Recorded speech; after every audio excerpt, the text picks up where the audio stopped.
നമസ്കാരം, എൻ്റെ പേര് രാജശേഖരൻ. അങ്ങനെ വളരെ നാളത്തെ കാത്തിരിപ്പിന് ശേഷം പ്രാവ് എന്ന മനോഹരമായ സിനിമ മനോരമ മാക്സിലൂടെ ഇന്ന് രാത്രി സ്ട്രീം ചെയ്തു തുടങ്ങിയാണ്. പ്രാവ് എന്ന സിനിമ ഞങ്ങളുടെയൊക്കെ ഒരു സ്വപ്നമായിരുന്നു. പ്രധാനമായും കഥകളുടെ ഗന്ധർവനായ ശ്രീ പത്മരാജൻ സാറിന്റെ ഒരു ചെറുകഥയെ ആസ്പദമാക്കി ഒരു സിനിമ നിർമ്മിക്കുക എന്നുള്ള ഞങ്ങളുടെ ടീമിന്റെ ആഗ്രഹമാണ് പ്രാവിലൂടെ പൂർത്തീകരിച്ചത്. ഈ സിനിമയിലെ ഈ കഥയെ ആസ്പദമാക്കി തിരക്കഥ എഴുതി സംവിധാനം ചെയ്തിരിക്കുന്നത് പ്രിയപ്പെട്ട നവാസ് അലിയാണ്.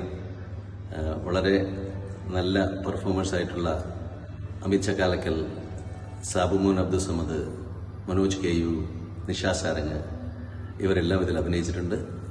2 പുതുമുഖങ്ങളെ ഞങ്ങൾ അവതരിപ്പിക്കുന്നുണ്ട്, ആദർശ് രാജയും യാമി സോനയും.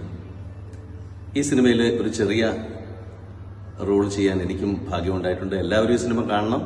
നിങ്ങളുടെ നല്ല നല്ല അഭിപ്രായങ്ങൾ എഴുതി അറിയിക്കണം. Thank you so much.